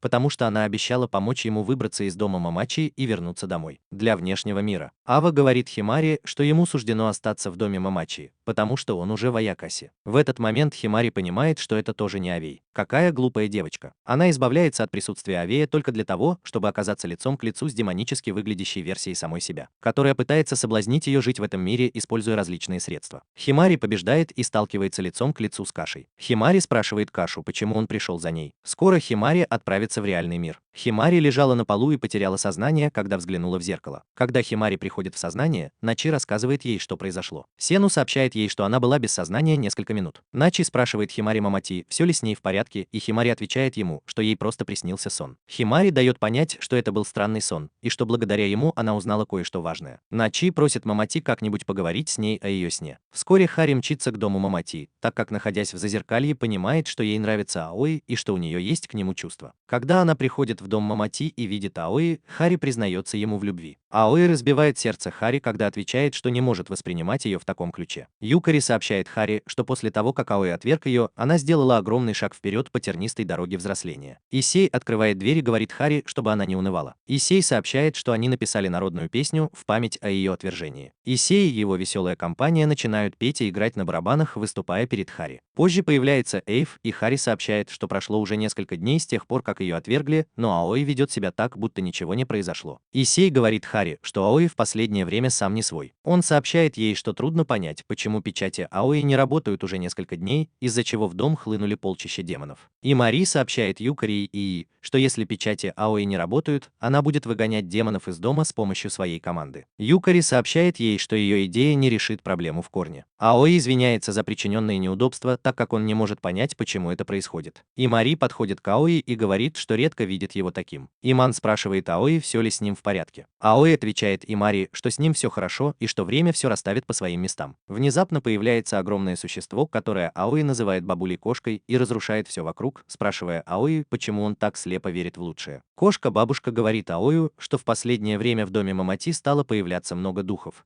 и что это лишь вопрос времени, когда в доме начнут появляться незваные гости. Кошка-бабушка говорит Аою, что она сама разберется с этой ситуацией. Вскоре появляются существа из клана Никамата и начинают исследовать дом Мамати. Кошка-бабушка говорит Аою, что она не допустит появления в доме духов и отправит их домой. После выполнения задания Аой благодарит кошку-бабушку за помощь и извиняется за причиненные неудобства. Кошка-бабушка говорит Аою, что он хозяин дома Мамати и должен вести себя соответственно. Она говорит ему, что ему пора бы уже найти себе жену. Кошка-бабушка приносит ему книги, в которых содержится информация о всех принцессах Аякаси благородного происхождения, тщательно отобранных ею. Аой благодарит ее за этот жест, но говорит, что ему еще рано думать о женитьбе. Кошка-бабушка затыкает ему рот и говорит, что его обряд посвящения в Аякаси не будет завершен без жены. Кажется, у бабушки есть чувство юмора. Кошка-бабушка говорит Аою, что если он не женится, то дом Мамати может исчезнуть. Вмешивается глупая и невоспитанная Химари и говорит кошке-бабушке, что Аой не может жениться. Она говорит кошке-бабушке, что Аой человек, а не Аякаси. Кошка-бабушка смеется над этим и спрашивает ее, что она знает об Аою. Бабушка говорит, что он провожает Хамари до школы, а когда к ней приходят подруги, чтобы рассказать о каком-то таинственном мужчине в школьной форме, который появляется в парке Кагоми на окраине города и уводит детей, она погружается в свои мысли. Сену рассказывает, что недавно были замечены подобные случаи, и что это не просто выдумка. Сену говорит, что им нужно разобраться в этом. Хидака заходит в дом и говорит, что им не стоит этим заниматься. Хидака рассказывает, что когда он был ребенком, у него была встреча с этим таинственным человеком. Хидака не может вспомнить подробности этой встречи, а Хамари считает, что это может быть как-то связано с Аоем-кретином. Хамари спрашивает своих подруг, знают ли они, где живет семья Нанамари, семья Аоя. Они понятия не имеют, о чем она их спрашивает. В доме Мамати, занимаясь домашними делами, Хамари говорит, что понимает, почему никто не помнит Аоя, но ее удивляет, что вся семья Нанамари и их дом не существуют. В этот момент Хамари понимает, что она мало что знает об Ао. В этот момент бабушка Кэт кричит Аою, чтобы он вышел, потому что он спрятался достаточно хорошо и что он должен выбрать себе жену из альбома, который она ему подарила. Бабушка Кэт встречает Хамари и говорит ей, чтобы она не ленилась и навела порядок. Она мучает Хамари, заставляя ее убирать все, что Хамари уже успела убрать, а потом спрашивает, где она убирала. Бабушка Кэт говорит Хамари, что хочет, чтобы к утру все комнаты в доме были идеально чистыми и угрожает ей, если она не справится. Хамари обещает сделать все возможное. Усталая и измотанная, она лежит на полу после того, как убрала в доме, и тут к ней подходит Юкари, чтобы узнать, все ли с ней в порядке. Юкари предлагает ей завтрак и извиняется за то, что ей пришлось пройти через все это. Юкари предлагает свою помощь, но Химари отказывается и говорит, что это единственный способ, которым она может отблагодарить его за то, что он всегда ей помогает. Юкари говорит Химари, что бабушка Кэт может быть довольно вредной, но что она не причинит ей никакого вреда. Юкари рассказывает Химари о том, как Аой познакомился с бабушкой Кэт. Юкари говорит Химари, что Аой скорее всего отверг ее, и это стало причиной его депрессии, хотя он сам этого не осознает. Бабушка Кэт слышит разговор Юкари и Химари и удивляется, что между Аоем и Химари что-то есть. Химари слышит голос бабушки Кэт и идет проверить, что случилось, потому что та, кажется, что-то ищет. Бабушка Кэт говорит, что потеряла очень важную брошь, подарок ее матери, когда бегала по дому в поисках Аоя. Химари пытается помочь ей найти брошь, но безуспешно. Бабушка Кэт, которая просто издевается над бедной сироткой, признается, что спрятала брошь в своей шерсти и что Химари ни за что ее не найдет, отправляя ее на поиски по всему дому. Позже Химари отправляется на поиски броши к ближайшему пруду, так как бабушка Кэт сказала, что она тоже была там. Бабушка Кэт желает Химари спокойной ночи. Химари ищет брошь, но безуспешно, и вскоре она встречает Иой, который извиняется за то, что была слишком занята и не заметила пропажи. Он говорит ей, что пора ложиться спать, иначе она простудится, если будет сидеть в пруду. Аои сообщает ему, что собирается подарить бабушке-кошке новое украшение для волос. Аои говорит, что она еще немного поищет, и Аои присоединяется к ней, чтобы помочь. Аои спрашивает Аои о его прежней семье до того, как он пришел в дом Мамати, и Аои отвечает, что он, кажется, забыл, что у него когда-то была семья. Позже Аои отбивается от незваных гостей, что отнимает у него много сил. Бабушка-кошка встречает Хамари, когда та сидит на крыше и размышляет, и спрашивает, чем она занимается. Хамари извиняется перед бабушкой-кошкой за то, что до сих пор не нашла ее украшение для волос. Бабушка-кошка говорит Хамари, что ей не стоит так переживать, потому что есть кое-что еще, что она должна найти. Бабушка-кошка говорит Хамари, что она пришла, чтобы помочь Аои выбраться из депрессии, и что этого бы никогда не случилось, если бы Хамари не была такой упрямой. Бабушка-кошка говорит Хамари, что никому не нужна служанка, которая делает только то, что ей говорят. Хамари берет инициативу в свои руки и решает приготовить ужин, а все остальные приносят продукты. Они все вместе наслаждаются этим моментом, испытывая то, чего никогда раньше не испытывали. Бабушка-кошка подходит к Хамари, которая сидит на крыше. Хамари, удивленная ее появлением, спрашивает, почему она так рано встала. Бабушка-кошка говорит Хамари, что ей пора возвращаться в свое царство духов. Хамари спрашивает про ее украшение, и бабушка-кошка говорит, что оно появилось из ниоткуда, и показывает его Хамари. Вот ведь врунья. Химари с облегчением вздыхает, когда бабушка находит его, прежде чем кот бабушки рассказывает Химари, что она передает украшение по наследству. Химари говорит бабушке-кошке, что это украшение очень важно для нее, и что она ни за что не возьмет его. Бабушка-кошка объясняет Химари, что изначально это был бумажный фонарик, который, как говорят, может осветить путь истины только один раз. Бабушка-кошка говорит Химари, что Аой заблудился и не может найти дорогу домой с тех пор, как попал в дом Мамати. Бабушка-кошка спрашивает Химари, может ли она указать Аою путь домой. Химари не знает, сможет ли она это сделать, но говорит, что хочет найти дорогу домой для Авы. Химари отправляется на поиски информации о доме Намари и расспрашивает о нем Начи. Тот говорит, что дома на карте нет. Начи спрашивает ее, имеет ли этот дом какое-то отношение к ней, но Хари отвечает, что это не имеет значения, и благодарит его за помощь. После того, как Хари уходит из кабинета Начи, выясняется, что Начи знает Аву, и он удивляется, как сильно вырос Ава. Юкари и Исей встречают Аву, когда он выходит на улицу. Ава спрашивает о Хари и о том, вернулась ли она, потому что она необычно поздно пришла из школы. Юкари говорит Ава, что Хари упоминала, что после школы она собиралась пойти в парк Кагоми, чтобы встретиться с друзьями. Юкари говорит Аою, что он думал, что его прошлое связано с чувством вины за то, что он причинил боль Хари, но он не может не думать, что Аоя что-то беспокоит. Юкари спрашивает Аоя, не боится ли он чего-то. Химари и трое ее друзей приходят в парк Кагоми, который выглядит довольно зловеще и совсем не похож на парк. Хидака рассказывает, что раньше в парке часто играли дети, но разговоры о привидениях распугали всех. Один из друзей Химари говорит, что они выяснили, что в парке нет никаких привидений и что им пора домой, потому что уже темнеет. В этот момент они слышат голос, который спрашивает, не стоит ли им избавиться от одного из них, потому что число 4 приносит несчастье и смерть. И Мари оборачивается и видит позади себя фигуру, а один из ее одноклассников сбивает незнакомца с ног. Когда тот падает на землю, они понимают, что это Сену решил их разыграть. Один из учеников спрашивает, зачем этот придурок Сену так поступил, и тот отвечает, что хотел распустить слухи, если бы нарядился в такой костюм. Сену говорит им, что призрак парка Кагоми существует на самом деле. Глупого любителя оккультизма просят заткнуться. Химари спрашивает Сену, где он взял плащ, и Сену отвечает, что не помнит. Позже Хидака рассказывает Химари, что Сену вел себя странно. Химари говорит Хидаке, что она знает, что он помешан на оккультизме, но что пытаться таким образом их разыграть – это уже слишком. Хидака говорит Химари, что он почти ничего не помнит о том, что происходило в парке Кагоми,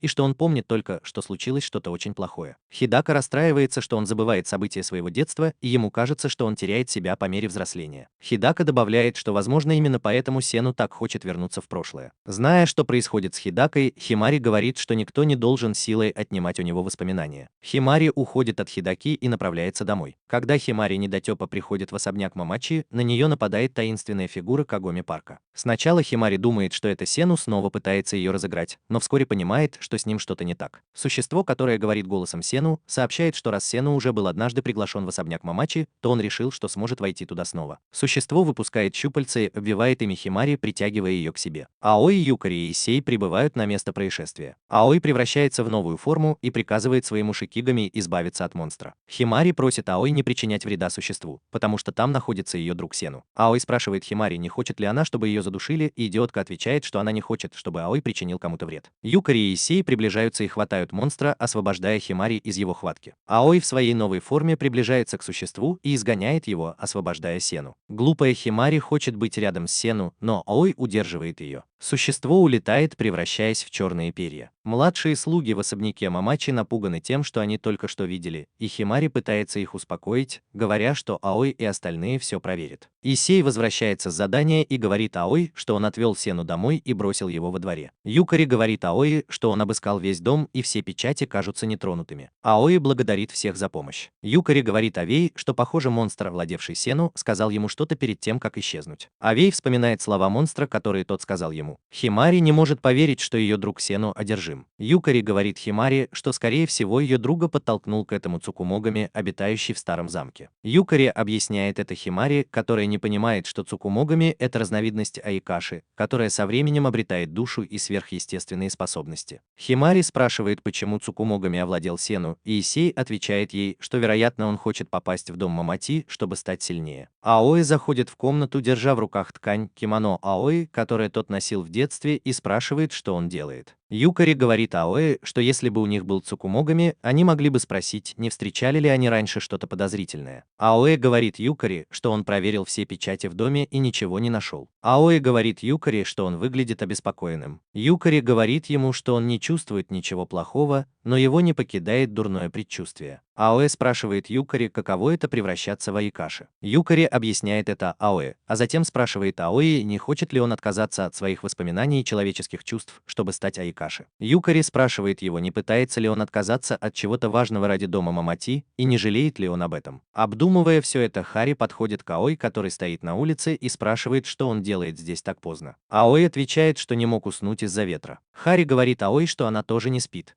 потому что укладывает спать младших якаев, которые до сих пор не могут прийти в себя после случившегося. Аой обнимает Хари сзади и просит ее помочь уложить его в постель. Хари говорит Аой, что он растерян и не знает, что делать. Хари подбадривает его, говоря, что все будет хорошо, потому что с ним Юкари, Исей и она. Аой обнимает Хари и благодарит ее. Он говорит Хари, что благодаря ей он понял, что для него важно. Аой говорит Хари, что он не уверен, сможет ли защитить ее. Он смотрит на нее и уже собирается поцеловать, но тут появляется черное окровавленное перо и все портит. Черт, слишком много напряжения. Я хотел это увидеть. Перо заговорила и спросила Аой, как долго он собирается заставлять его ждать. Перо сказала Аой, что оно ждет его. Аой выбегает из дома, чтобы увидеть существо, состоящее из перьев. Аой узнает голос, который раздается позади него. Голос просит Аой вспомнить и говорит, что чем больше он вспоминает, тем сильнее становится их связь. Юкари и Исей выбегают из дома, но Аой не успевает их остановить, как они тут же замирают, парализованные существом с перьями. Хари спрашивает, не является ли это существо Айкаши. Аой говорит им, что это не Айкаши, потому что он знает, кто это. Помня, кто он такой, Существо входит в дом Мамати, превращаясь из огненного шара в человека, который открывает ворота дома и заходит внутрь, чтобы предстать перед Аои. Он говорит Аои, что пришел за ним. Химари узнает в стоящем перед ней человеке своего учителя Начи и удивляется, что он делает в доме Мамати. Начи говорит Химари, что человек, стоящий перед ней, и есть тот, кто он есть на самом деле. Держа в руках посох, он ударяет им о землю, и появляются два Аякаси, его шикигами. Начи говорит Аваи, что он пришел освободить его из ловушки, в которую он попал в доме Мамати много лет назад. Химари спрашивает, сможет ли он освободить Аваи, и тот отвечает утвердительно. Начи говорит, что Аваи сможет покинуть дом Мамати, но только в качестве его шикигами. Начи говорит, что он давно ждал этого дня. В этот момент Химари замечает печать, похожую на ту, что она сняла с тела Рюджина с помощью Начи. Аои говорит Химари, чтобы она отошла, и пытается превратиться в Ану, но у него ничего не получается. Начи говорит Аои, что он не может превратиться в Ану, как он и планировал, а затем говорит Аои, что он теперь принадлежит ему. Вернемся в прошлое и посмотрим, как Начи говорит юному Аои, что тот должен пойти в пустой дом Мамати, которым никто не пользуется,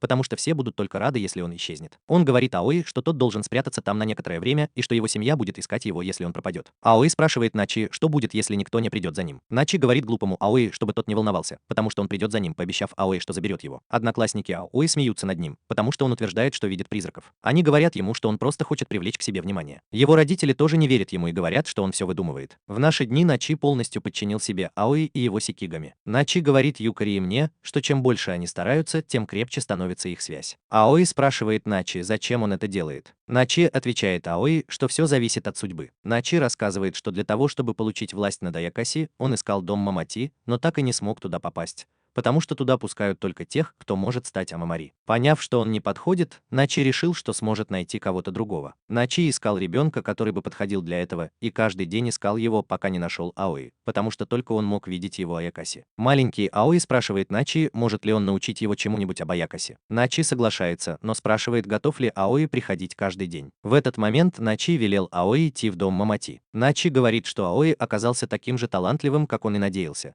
потому что дом Мамати сразу же выбрал его в качестве нового Амамари. Начи говорит Аои, что он проявил себя гораздо лучше, чем другие сикигами, и что было бы трудно подчинить его себе в форме Нуи. Начи дает понять, что бестолковая идиотка Химари облегчила ему задачу, ведь благодаря ей Аои начал проявлять свои человеческие качества. Настолько, что уже не мог сохранять равновесие. В этот момент Начи понял, что Химари была той, кто послал ей волю, которую она получила, и что она хотела, чтобы Химари пришла в дом Мамати. Начи просит Аои стать его шикигами, подчинив ее своей силе. Начи говорит, что Амамари обладает силой повелевать всеми Аякаси, которые бродят по миру людей, и может принести мир и порядок всем людям. С силой ударив посохом о землю, Начи внезапно исчезает вместе с Аой, Юкари и Исеем, оставляя Химари одну. Клод тянет Химари за собой, и они бегут по дому в поисках Аой и остальных, но никто не отзывается, и она остается одна. В отчаянии появляется Каша и говорит Химари, что Аой и остальные заперты в клетке Начи, куда людям не добраться. В тюрьме Начи он говорит Аой, что таким, как он, нет места в мире людей. Аой умоляет Начи отпустить Юкари и Исё. Начи говорит Аой, что Аякаси — это не что иное, как захватчики, загрязняющие мир людей, и что люди, рожденные без силы, всегда жили в страхе перед ними. Начи говорит Аой, что именно поэтому люди, обладающие силой, как он и Аой, должны бороться с ними. Начи говорит Аой, что Аякаси, которые угрожают порядку вещей, должны быть уничтожены. Начи, видя, как он причиняет боль Аой, говорит ей подчиниться, чтобы он освободил ее от этого. Начи говорит Аой, что люди должны жить в мире людей, а Аякаси в духовном мире. Начи говорит ему, что таков естественный порядок вещей, и что с помощью силы Нуви, короля и Каши, он сможет восстановить порядок, в котором нуждается мир. Химари спрашивает Кашу, что он имел в виду, когда сказал, что Аой и остальные недосягаемы для людей. Химари спрашивает Кашу, почему все исчезли, и Каша отвечает ей, что это из-за заклинания ворона. Каша говорит Химари Мамачи, что дом Мамачи служит барьером между миром людей и духовным миром. Каша говорит Химари, что Начи, похоже, преуспел в разделении миров. Каша говорит Химари, что ей придется найти путь в духовный мир, если она хочет спасти Аоэ,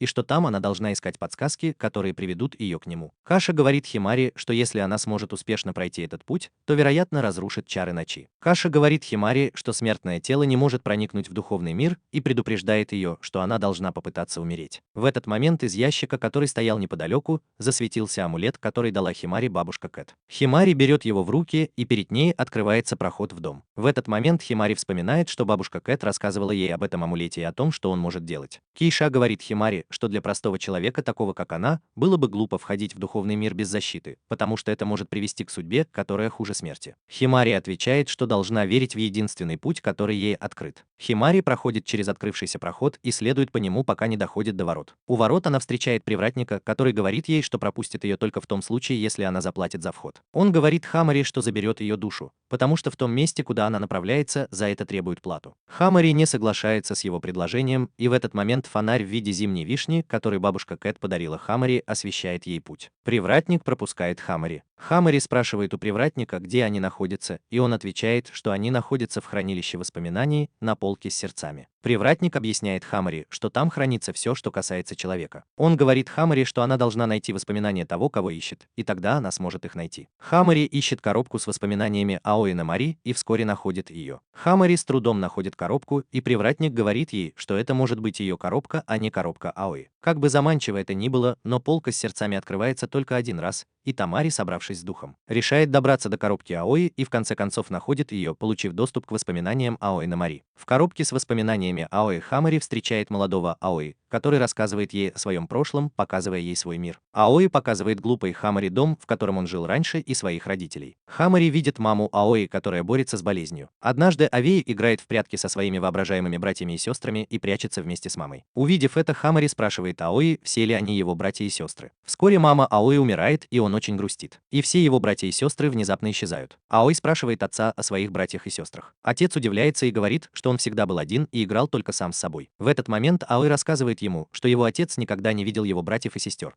потому что он был единственным, кто их видел. Вот ведь чудак. Аои рассказывает ему, что его мама, возможно, знала о том, что происходит, но он был единственным, кто мог видеть других детей. Аои рассказывает, что он всегда видел странные вещи с самого детства. Аои рассказывает, что его отец, должно быть, беспокоился о том, что он замкнут в себе, и что когда он был совсем маленьким, отец решил, что ему нужна мать. И всего через год после смерти его матери он снова женился. Аои рассказывает, что он думал, что сможет поладить с новой мамой, но начали происходить странные вещи. Он начал видеть черные тени, которые кружили вокруг его новой мамы. Вскоре новая мама Аои сказала его отцу, что он все выдумывает, потому что она ему не нравится, и они его не понимают. Аои рассказывает, что он был слишком мал, чтобы понять, что черные тени, которые кружили вокруг нее, назывались Аякаси, и что ни у одного из них не было добрых намерений. Аои рассказывает, что Аякаси охотились за ним, заставляя его замкнуться в себе, отдалиться от своего лучшего друга Хидаки и отдалиться от родителей. Аои рассказывает, что его новая мама была беременна, и это делало ее более чувствительной. Аои рассказывает, что примерно в то время он познакомился с Начи, который посоветовал ему сбежать в дом Мамати из-за его эгоистичных интересов. Аои говорит, что Начи был первым, кого он встретил, кто мог видеть Аякаси, как и он сам,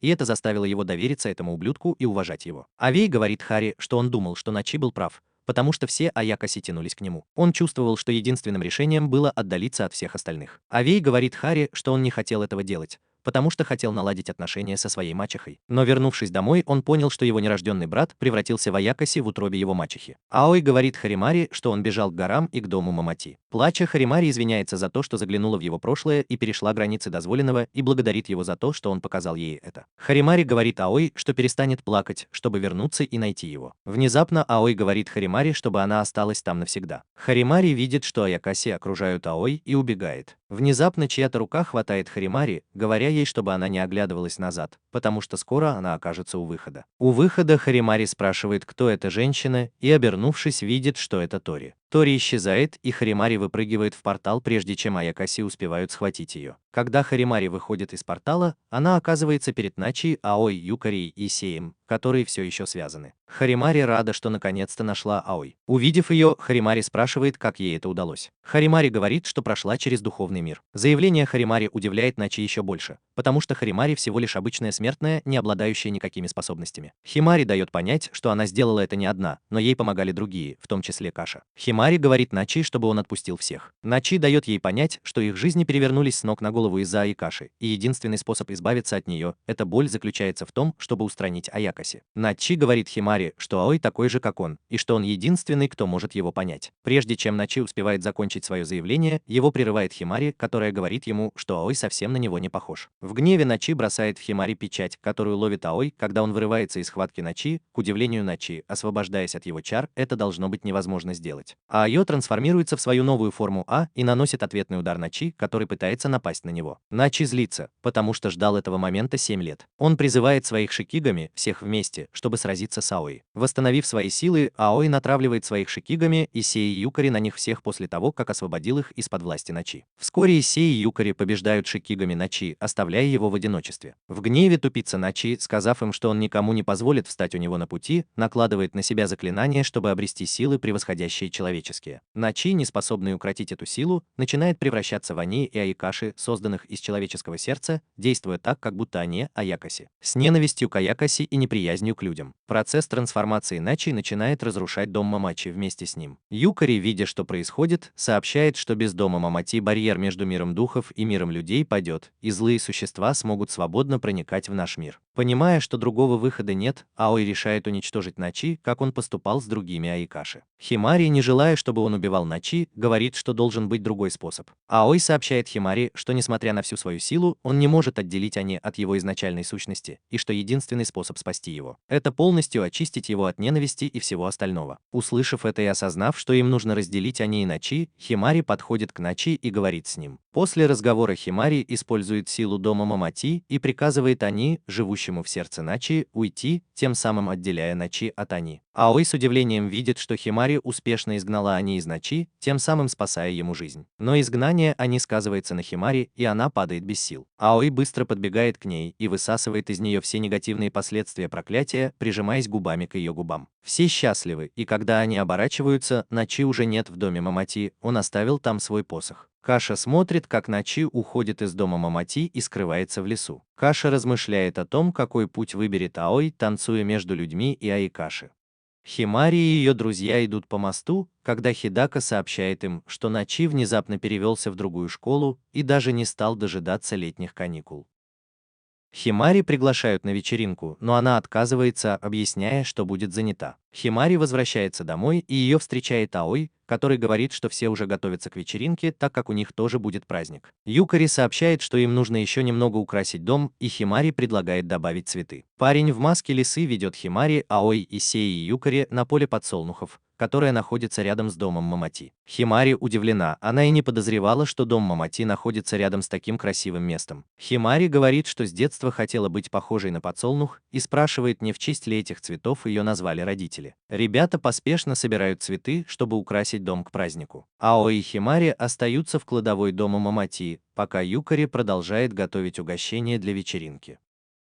Аой говорит Химари, что ему нужно кое-что ей сказать. Аой говорит тупоголовому Исею, что все они живы только потому, что Химари выбрала его ящик на полке с сердечками, хотя она хотела выбрать свой, чтобы узнать больше о своих родителях. Аой говорит Химари, что он знает, что она искала подсказки с тех пор, как попала в дом Мамати, чтобы узнать больше о своих родителях. Химари говорит Аой, что она не жалеет о своем решении взять его ящик. Услышав это, Аой говорит Химари, что давным-давно нашел дневник ее родителей в кладовой. Аой рассказывает Хари, что это случилось через несколько лет после того, как он поселился в доме Мамати, когда в доме стало твориться что-то неладное. И он должен был очищать его от злых духов день и ночь, не понимая, почему именно он был выбран Нуи. Аой рассказывает, что Юкари пыталась его поддержать, и что ему было очень тяжело, потому что он не понимал, почему именно он должен этим заниматься, и что ему придется повторять все это снова и снова. Аой рассказывает Хари, что примерно в это время он нашел дневник ее родителей и прочитал его. Аой рассказывает Хари, что сначала ему было просто любопытно, и он хотел узнать о женщине, которая, как и он, могла видеть Аякаси и жила в доме Мамати, но что его все больше и больше привлекала она сама история ее семьи. Аой рассказывает Хари, что его холодное сердце оттаяло и снова забилось, когда он продолжал читать дневник. Аой рассказывает Хари, что он перечитывал дневник несколько раз в день, но в один из дней он заметил нечто странное. Дневник был пропитан злом, и Юкари пришлось вмешаться, чтобы его уничтожить. Из дневника появились две фигуры, родители Хари, и заговорили с ней, как будто они разговаривали со своей дочерью Хари. Мама Хари говорит, что они рады были с ней познакомиться. Увидев эти фигуры, Юкари сказала Авае, что родители Хари, должно быть, оставили в дневнике частичку своей духовной силы. Юкари сообщает Авае, что мамоки, не обладающие духовными силами, не могут стать Нуи, и в конечном итоге они становятся жертвами злых духов, обитающих в доме. Юкари говорит Авае, что, возможно, родители Химари тоже пали жертвой злых духов. Авае спрашивает Юкари, что будет, если Химари тоже посетит дом Мамачи, но у нее не окажется никаких духовных сил. Юкари говорит Авае, что она может встретить такую же судьбу, но теперь, когда он стал Амамори, все изменилось. Услышав это, Авае говорит Юкари, что с этого дня он будет жить, чтобы защищать Химари. Услышав все, что Авае рассказала о дневнике ее родителей, Химари, которая теперь все понимает, напоминает Авае о том, что он сказал ей, когда на нее напали. О том, что его жизнь не будет иметь смысла, если он не сможет ее спасти. Химари говорит Аои, что она счастлива, потому что думала, что потеряла всякую надежду, но ее родители рядом с ней благодаря Аои. Химари благодарит Аои за то, что он помог ей связаться с родителями. Химари говорит Аои, что он мог бы рассказать ей об этом гораздо раньше, но он всегда уходил от этой темы. Аои притягивает Химари к себе и благодарит ее. Позже они устраивают вечеринку в честь хорошо проделанной работы. Проведя вместе чудесное время и закончив вечеринку, Химари говорит всем, что у нее есть для них большой сюрприз. Хамари открывает дверь, и они видят множество фейерверков. Аои спрашивает Химари, где она их взяла. Тамари говорит, что они с Юкари приготовили их для праздника. Юкари говорит, что фейерверки были в кладовке, но она не почувствовала в них присутствие злых духов. Химари поджигает один из фейерверков, но он не загорается. У остальных тоже ничего не получается. Аои превращается в другого человека и поджигает все фейерверки. Вскоре они загораются, и в небе вспыхивают яркие разноцветные огни. Только тогда Химари поняла, что фейерверки были сделаны в виде ЕКФ.